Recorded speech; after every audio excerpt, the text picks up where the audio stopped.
અરે ખરેખર આ બધું જાતે જ કરવું પડે ભાઈ. જો જન્મે આપણે લેવાનો, હાલતા આપણે શીખવાનું, ભણવા આપણે જવાનું, પાસ આપણે થવાનું, પેપર આપણે દેવાના, સાહેબની ભેટ આપણે ખાવાની, બાપાની ભેટ આપણે ખાવાની, મમ્મીની ભેટ આપણે ખાવાની.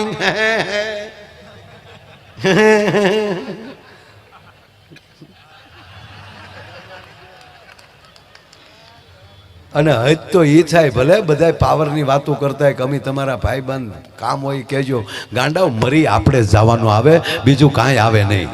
બાકી તો દુનિયા છે. ઓસમાણભાઈ બે તોય વાવાન, માયાભાઈ બે તોય વાવાન, કમો આવે તોય વાવા. એ તો તરત પાટલી ફરી જાય કાંઈ ઘા, એમાં કાંઈ ફેર ન પડે. અહીંયા તમે અમે ગાતા ગાતા ગુજરી ગયા તો ઘરનો ડાયરો છે, ગુજરવા દે નહીં. બજરંગદાસ બાપો બેઠો, હે બાપાના ખોળામાં રમેલો છું. હા, એના ધબો કાઢેલા, એના ખોળામાં ઊંધો નાખીને. મારા બાને કેવું કીધું, મારે ન કહેવાય તો. બાપા કહેતા, હા એટલે હું આમ થોડોક અળવિતરો ત્યારે નાનો હતો, ત્યારે નાનો નહીં હજી. એ તો કઈ બુઢાપાના કેસ બદલે કઈ લખણ ન બદલે લાખા. એ ભાઈ ખોટી કોઈ મહેનત કરવી જ નહીં કે આ બહુ હારા થઈ ગયા સુધરી ગયા. ના, એના ઈ જઈ આવ. પણ એટલી ભગવાને દયા આપે, તમે બધા મારા ગુરુ મહારાજની કૃપાથી તમે સાંભળો છો, એવો બનાવ્યો છે. હું આ જો તમને કહું, આ ગામડામાં પેલા લાઇટ ન થાય. આ સત્યનારાયણ ભગવાનની કથા કે એવું કંઈક હોય ને એટલે યોગેશભાઈ પેટ્રોમસ ભાડે લાવતા. અને જે અમારા ગામમાં મને જોયેલું પેટ્રોમસ જે કથા હોય ને સત્યનારાયણ ભગવાનની કથા કાંઈ પ્રસંગ હોય તો એ ભાડે પેટ્રોમસ લાવે. એમાં જમાડાવ તમને વાત કહું, એમાં ગામમાં એકને જ પેટ્રોમસ પેટાવતા આવડતું હોય. અને જેને પેટ્રોમસ પેટાવતા આવડે ને એનું નામ, એનું પાછું ભાઈ એવું માન. અત્યારે મિકેનિકલ એન્જિનિયર કે સિવિલ એન્જિનિયરનું નામ નથી, માન નથી, એટલું એનું માન હોય. એ બધી લાવી એટલે એને બોલાવો, બોલાવો બોલાવો નાથાભાઈને બોલાવો તો વળી નાથાભાઈને પેલા બીડી જાવ. કોની બધી કોની ભાડેલા? ગીધાભાઈ. એની બચ્ચું હારી હોય. બાકી જોશબાની હારી નહીં. અમારે બે રાખતો, જુસફભાઈ ને ગીધો. જોશબાની જૂની થઈ ગઈ થોડી. આ ગીધો હમણાં હારી લાવ્યો. હા હારો, લાવો લાવો, મૂકો મૂકો, હાણસી લેતા આવો. એ બીડી પીવે ત્યાં સુધી બધું ભેગું કરવાનું. બે ત્રણ જણા પડખે બેઠા. હારો મેન્ટલ ક્યાંથી લીધું? કે એ અહીંયા લીધું. ઓલું આઠાના વાળું, આઠાના નો આવતું લાલ બોર્ડર વાળું છે ને, એ પાછું સારું, એ મેન્ટલ સારું. ઓલું ખરી બહુ થાય. એ બીડી પીવે પછી સા પાછી આપવાની, પાછું સા પી લે, પછી સા માટે પછી બીડી પીવે, એટલું તેનું માન. રકાબીમાં મેન્ટલ પલાળો એટલે મેન્ટલ પલાળવાનું. અને પછી ભાઈ મેન્ટલ બાંધે, પાછું હાણસીથી ઢાંકણું ખોલે, ત્યાં પછી ગળણી મૂકીને એમાં ઘાસલેટ પૂરે, એ પાછું હજળ બેન કરે. અને પછી જે હવા પૂરતો એ તમે જોઈ લો તો આપણે એમ થાય કે આગળ આ રોકેટ તૈયાર કરી ચંદ્ર ઉપર વિયો જવાનો. એ જે બેઠો બેઠો આમાં, અને એમાં જે બે પગની વૈશમાં દબીને પછી જાય ક્યાં ક્યાં છે. એટલે અમારે પાછું કેવું કરવાનું, હવે તમે સાંભળજો. તેથી અમે નાના નાના હાવ. અને સત્યનારાયણ ભગવાનની કથા હોય એટલે મારે બેહવાનું પેટ્રોમસની નીચે. હવે તમને ખબર પડશે હું પેટ્રોમસની નીચે હું કામ બેહતો. અંધારું ત્યાં પડતું હોય, પેટ્રોમસ ટીંગાતી હોય, એની નીચે બેહો એટલે આપણે દેખાય નહીં. અમારી ટીમના 3-4 છોકરા સત્યનારાયણ ભગવાનની આજુબાજુ બેસી ગયા હોય. જેવી આરતી પૂરી થાય, થાળ આવે, તાહડા પ્રસાદના ભર્યા હોય, બેનું એ હાથે ભરેલા જે ટીકી ટાકેલા જે રૂમાલ હોય એ ફર્સ્ટ ક્લાસ તાહડા માથે ઢાંક્યા હોય. ગોર બાપા એ તમને કહો આપણા કાંઈ ઘટે નહીં, એને વળી તરભાણું આમ ધબ્બો મારી અને એ આખું તરભાણું ભરી અને ભગવાન સત્યનારાયણની સામે મૂકી દીધું હોય. હા, ગામના સાધુ તાસો થાળ ચાલુ કરે. આરોગો ને નંદલાલ રે મારા પ્રેમાની થાળી. અને અમે વાટ કઈ કડીની જોતા હોય? માધવ દાસન સ્વામી શામળિયા તમ પર જાવું બલિહાર રે મારા પ્રેમની થાળી. પછી મારે વાત એની હોય, બોલો સત્યનારાયણ ભગવાન કી. આ જે થાય તમે કૂદકો માર્યો હોય, મારું માથું પેટ્રોમસને અડી ગયું હોય, મેન્ટલ તૂટી ગયું હોય, તા તો તરભાણું ને તાહડા માલી બે ખોબા પ્રસાદ નીકળી ગયો હોય. આ નરું સત્ય. પછી લાઈટ આવી, પછી લખણ તો બદલ્યા નહીં, અને પછી ગામને ખબર પડી ગોબા આવડા ઉપાડે છે. એટલે અમે સત્યનારાયણ કથામાં જાય ને તે મારા બાપાને ઓલા ખોડાભાઈ કે હું તને કહી ગયું આ જો આરો માયો નીચ છો, એટલે અમને નોખી પછી અમારી બેઠકું થાય કે આના આમાં રાખો. હવે પછી શું કરવું? પ્રસાદ મળે નહીં. પછી રસ્તે ગોર બાપાની આડા ફરીએ, અને એણે જે તરફાણું લીધું હોય ને એને વાલી અડધો 100% ભાગ પડાવવાનો. ગોરદાદા એમ કે હવે રહેવા ન દે નહીં, એની માના મારે જો ગોરાણી માને દેવી પડે પછી તારા માં ખીજાય. આ અમારા ગજુ દાદા હજી છે, તમે કોઈ બોર્ડ આવો ત્યારે પૂછી લેવાની છૂટ. પછી ગોરદાદા યોગેશભાઈ 2 તરફાણા રાખતા. ગોરદાદા 2 તરફાણા ભરે તો ગરધણી કે આ 2 તરફાણા હેના, એટલે અમારા ગોરદાદા એમ કે એક સત્યનારાયણ નો ને એક તારો ડહોલા કેડે ઉભા ને યાનો. ભગવાન પાસે એટલું જ માગવાનું, ભગવાન પાછો જન્મ દેવો હોય ને તો તારા ભક્તો હોય એની આજુબાજુ રહે એવું અમને કરજે. અમારથી ભક્તિ થાય ન પણ એની આજુબાજુ રાખજે. આ બધાને આને અરે બેવું આ તેથી કેવી વાત છે. હું સાહેબ પ્રોગ્રામમાં જતા અમે હાલીને બગડાણા દેવાંગભાઈ બરોબર ને, અમારે 17 કિલોમીટર થાય. 5 વાગે રજા પડે ને દફતરનો ઘા કરીએ, હરિહરની હાથ પડે તો બંદા બગડાણા પોગી ગયા હોય. અહીંયા આરતીનો છેલ્લો ડંકો વાગતો હોય, દાદા બાપાની આરતી લઈ, દાદા પાસે ઘડીક બેહીએ છોકરા ત્યારે જ બહુ ટ્રાફિક. અને બાપાનો બજરંગદાસ બાપાની તિથિ હોય, ગુરુ પૂનમ હોય, અને ત્યારે સાહેબ કાનદાસ બાપુ, નારાયણ સ્વામી, હે આખી રાત ભજનિયા હાલે. અને અમે દૂર બેઠા બેઠા સાંભળતા હોય, આગળ બેસીએ ને તો સાહેબ તમને આ તો બેહીએ કયો તો ઓળખતા હતા બધા, પણ નહીં, ત્યારે ગરિમા હતી કે આપણે ક્યાં બેહાય, આપણી ઉંમર પ્રમાણે આપણે ક્યાં બેહાય સાહેબ. અને એમાંય આગળ બેઠા કોઈ કેમ કહેતો ને કે છોકરા ઘડીક વાહ આવી જાય, મહેમાન આવ્યા તો સોગંદથી કહું દુઃખ નહોતો લાગતો. તે બાપા પાસે એ માગતો હતો, ગુરુ પાસે એ માગતો હતો કે આપણે આવીને જગ્યા થાય એવું જીવન તું આપજે ભલા માણા, અમને કોઈક ઊભા કરે એવું જીવન નહીં. અમે આવીએ અને અમારા આદર થાય એને બદલે આજ બાપાની દયાથી તમારી સામે અમને બેહાડી દીધા. આનાથી તો બીજી કૃપા કઈ હોય શકે? પૂજ્ય બાપુની આર્યન રહી સાહેબ અમે શીખ્યા છીએ. આ કરજો, બીજાનો વિવેક આપજો, બીજાને આનંદ આપજો. અને આ વિવેક અને આનંદનું કેન્દ્ર બિંદુ અત્યારે તમે સાંભળજો કે આ આખા મુંબઈમાં અત્યારે આ કાંદીવલી કેન્દ્ર બિંદુ બન્યું છે. એટલે 24 ડિસેમ્બર યાદ રહે. હે અને 31st નું બહુ ધ્યાન ન રાખતા. હા એ ફર્સ્ટ હોય નહીં, લાસ્ટ જ હોય. 31st છેલ્લું છે ને આપણે ફર્સ્ટ કહી છે. આમ તો 1-3-31 એટલે ફર્સ્ટ એમાં આવે, પણ ફર્સ્ટ શબ્દ ફર્સ્ટ છે બેસતું વરસ. હા કાલે કિસમિસ તમે ઉજવો, મને કઈ વાંધો નથી, પણ ભૂરિયા નંદ ભૈયા ગાય તો એ ગાયજો.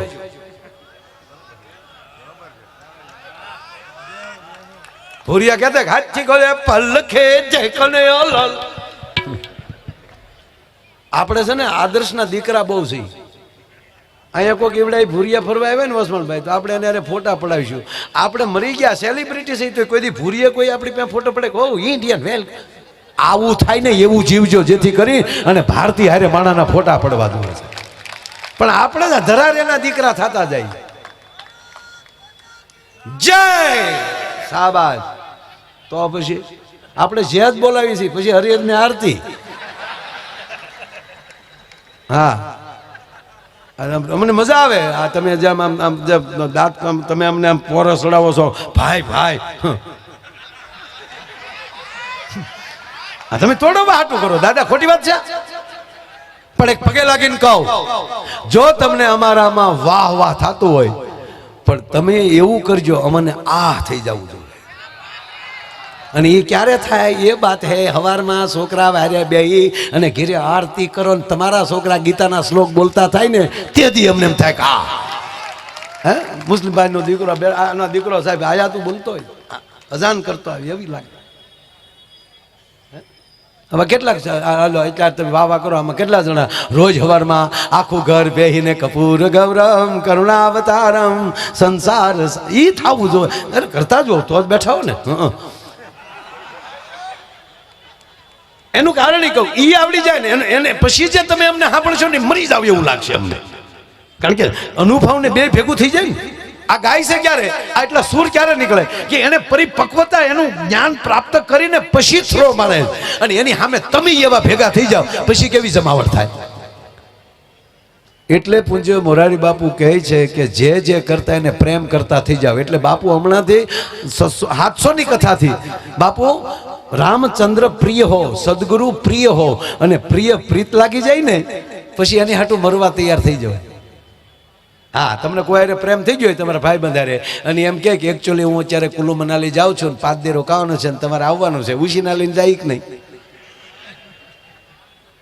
હા, એમ આની હારે પ્રેમ થઈ જાય ને ગુરુ હારે, પછી એવી જ પરિસ્થિતિ મારે તમારી થઈ જાય. આ શબ્દ હારે પ્રેમ થયો છે, આપણે ભજન હારે પ્રેમ થયો છે, તો આ બધું કામ મૂકીને તમે હામાં બેઠા છો ને, આલી જેમ ગવાય એમ હામાં ઉલળતા જાવ છો. એમ થાય કે આવડા એમાં આ 2-3 તો હાવ આમ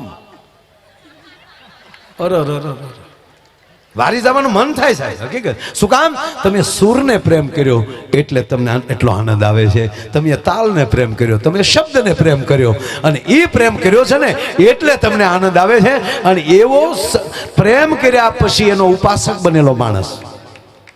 હસમણભાઈ શું કર્યું? પેલા શબ્દનો પ્રેમ કર્યો, સંગીતને પ્રેમ કર્યો. પ્રેમ તો કર્યો એટલું નહીં, પ્રેમને ખોળામાં બેહાડી વગાડી લીધું તબલો. કેટલા મહાપુરુષોને સાંભળ્યા, અને એ પરિપક્વતા લાવી અને પછી જે એને ગંગાના ધોધ જેવી વાણી સમાજમાં મૂકી છે, એને ખાલી ગણપતિ જ કર્યા છે. અને હવે વસણભાઈને કહું કે આવો મારો બાપ, આ પ્રેમીઓ રાહ જોઈને બેઠા છે, અને આવો એવી પાછી ફરીવાર જમાવટ લઈને આવે, અને બાપ દીકરા બેયને કહું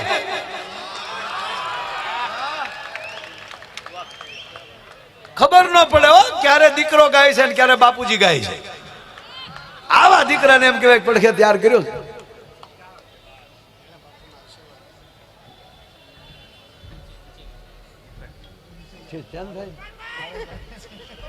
ભાઈ ભાઈ હો ના, ફરમાઈશ ન કરતા, એને મોજ આવી કરવા ગયો, નહીં તો તારીખ દેજો તો ખબર પડે શાયરી કેટલી થાય. અરે મને ખબર છે તમે તો 20 લાખ રૂપિયા ખર્ચે કોઈ એવા છો, કઈ નાના હુના તો આપણે નથી. પણ એને મોજ આવે એમ કરવા ગયો ને તો વધારે મજા આવે. કહેવાનો મતલબ મેં તમને કીધું પ્રેમી બની જશો ને તો બ્લૂટૂથ ચાલુ જ છે, તમારી હૃદયની ફરમાઈશ અહીંયા હૃદય સુધી પહોંચતી હોય છે. એ શબ્દનો તમે ખંડન કરો છો, એનો અર્થ એ છે તમને ભરોસો નથી તમારો. તમારી દાદાજી પર ફરમાઈશ છે. તમે જે દાદા એટલે આમ હકીકત કહું, આયલી હરેશભાઈ ધક્કો લાગે, એ ફરમાય છે ને આયલી ધક્કો લાગે, અને એ પછી કાંઈ જો પછી કાંઈ ઘટે જ નહીં.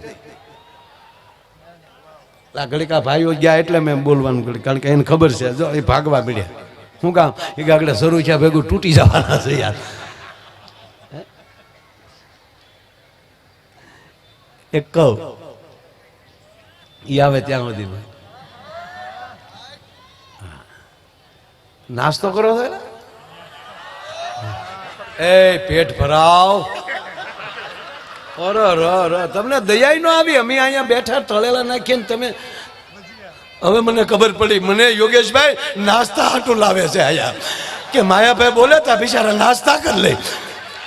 અરે એ બેન, એ મારી માં આવું ન કરે. હવે ના ના ના ના ના ના ના ના, હું અમસ્તો દાંત કરું, આપો બધાને, એ તો ખાલી દાંત કાઢે. મારી માં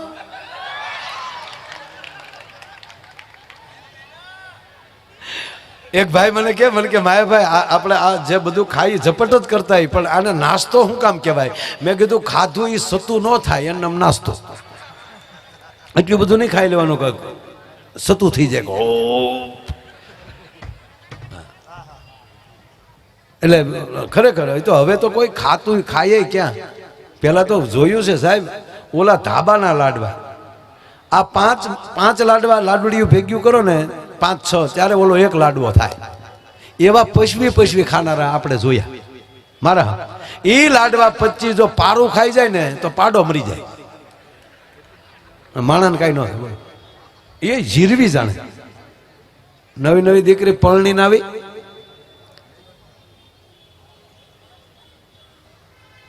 ત્રણ ચાર દી થયા એટલે એમ છે કે મારે ધીરે ધીરે કાંઈક કામ કરવું જોઈએ. 3-4 દી ઘરે આવી ગઈ તો મારે ધીરે ધીરે કામ લેવું. ખાનદાન બાપની દીકરી કાંઈ ઘટે નહીં બાપ. ઓહો, 3 દી થયા એટલે એમ થયું કે રસોડાથી ચાલુ કરું, રસોઈ બનાવવાથી. એટલે રસોડામાં એના નણંદ રોટલા કરી દીધી. એટલે ત્યાં જઈને આ દીકરીએ કીધું કે નણંદબા પ્લીઝ ઊભા થઈ જાઓ, મને રસોઈ કરવા ગયો. નણંદભાઈ ડાયા એ કે ભાભી હજી પરણીને હાલ્યા આવો, 2-3 દી થયા છે, હજી 1-2 ફિલ્મ જોવો, ઘરના ને બધાને ઓળખો, ઘર સાથે પરિચય કરો, પછી તમારે જ રોટલા કરવાના છે ને હું પરણીને વહી જવાની છું. નહીં નણંદબા મને રોટલા તાજ મને જ કરવા ગયો. જેમ નણંદ ના પાડે એમ ભાભી તાણ મળ્યા કરવા. પ્લીઝ નણંદબા મને રોટલા કરવા ગયો. હવે મને રોટલા ન કરવા ગયો તમારા ભાઈ ના હમ. નણંદે કીધું કે આવો મરો વહી આવો.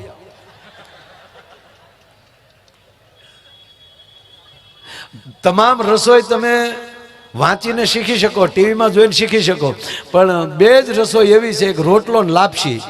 એ સોપડી ભાષા ન થાય. જેની માને આવડતો હોય ને એની દીકરી આવડે છે. આ નરું સત્ય. રસોઈ એ સંસ્કાર છે, અનકોટ સંસ્કાર. એ આ માવું કાન વિંધે ને એ કર્ણવેદ સંસ્કાર 16 સંસ્કારમાં ભેગું છે. આ તમે કાન બેન આ ઝુમર પહેરો છો ને, આ કાન છે ને અતિરેક થોડુંક લાગશે, માફ કરજો. આ કાન જે છે ને, કાનની ડિઝાઇન, એ કાનને શણગારવામાં શું કામ આવે છે? આ કાનને ડાયરેક્ટ ગર્ભ સાથે સંબંધ છે. આ કાનનો ફોટો પાડી લેજો.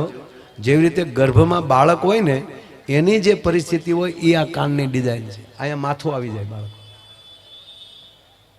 એટલે કર્ણવેદ સંસ્કારી ડાયરેક્ટ ગર્ભ સાથે જોડાય છે. એટલે માતાઓના અહીંયા ઝુમર પહેરવામાં આવે. અહીંયા અલગ અલગ જે આપણે પુરુષોના વચ્ચે છે મારે બાળકોને એ કર્ણવેદ, અને એમાંય ગુરુ કાન વિંધે ને પછી તો, અને એમાંય ગુરુમાંય તે સાહેબ કાન કોણે વિંધા છે? એ કાન ગુરુ અલગ હોય છે, દીક્ષિત ગુરુ પણ અલગ હોય છે, ભિક્ષિત ગુરુ પણ અલગ હોય છે. એટલે ભાભીને કીધું ઉભા થઈ જાઓ. ભાભીએ કીધું, ભાભી બે ગયા રોટલા કરવા. એ રોટલા કરતા હતા. જેમ રોટલો તૈયાર થઈ જાય નણંદબા બહાર લઈ જાય. 12 રોટલા નણંદબા બહાર લઈ ગયા. 13મા લોટનો પીંડો હાથમાં, અને ભાભીને પરસ્યો વળી ગયો કે આ ધંધો ન કર્યો તો સારું હતું. 13મો રોટલો લેવા માટે નણંદ આવ્યા ત્યારે કીધું કે નણંદબા બહાર કેટલું મહેમાન જમે? કે ભાભી આરામ બરોબર, મહેમાન તો 2-3 દી થયા ગયા. તક તો આખું ઘર આરે જમવા બે ગયું? તક ના, આખું ઘર બાકી છે. તક તો જમે કેટલા? તક એકલો ખાય. તક પણ તમે 12 રોટલા લઈ ગયા. તક 18 તારો બાપ આડો પડે છે. 18 રોટલા. તક એટલે તું કહેતી હતી કે હમણાં ઘરનાનું ઓળખો પછી ધંધે સડો. તમે નો માને. હા, એમાં હું શું કરું? અરે બાપ, નણંદબા 18 તક. હા, તાકી ખાનારો છે કોણ? તક બીજો કોઈ નહીં. તને પરણીને આવ્યો મારો ભાઈ લાધો. ઓલી 13મા લોટનો ગળિયો કાથરોટમાં નાખીને કે તારો ભાઈ લાધો, આજથી મારો ભાઈ લાધો. ડેલીએથી આવીને દિવાલ ઠેકીને ગઈ, અને પાછી નણંદને કહેતી કે તાર ભાઈને કહેજે ખોરાક ઘટાડને તારી માં બીજી આવે એ આમ જ જાહે. પણ જ્યાં મધુરા જીવન હોય, મીઠા જીવન હોય, અને આપણા કાન હરવા હોય, આજ તમે સાંભળો છો ને એ હરવા કાને સાંભળો છો. એટલે મેં પેલા કીધું શબ્દ કોનો છે અને કાન કોના છે. આજ કાન ને ગોપી બધું ભેગું થઈ ગયું. ભક્તિ છે એ ગોપી છે, શબ્દ એ કાન છે. રાધાને કીધું કોઈએ કાનમાં, રાધાને કીધું કોઈએ કાનમાં, હું ભળી ગઈ કાનમાં.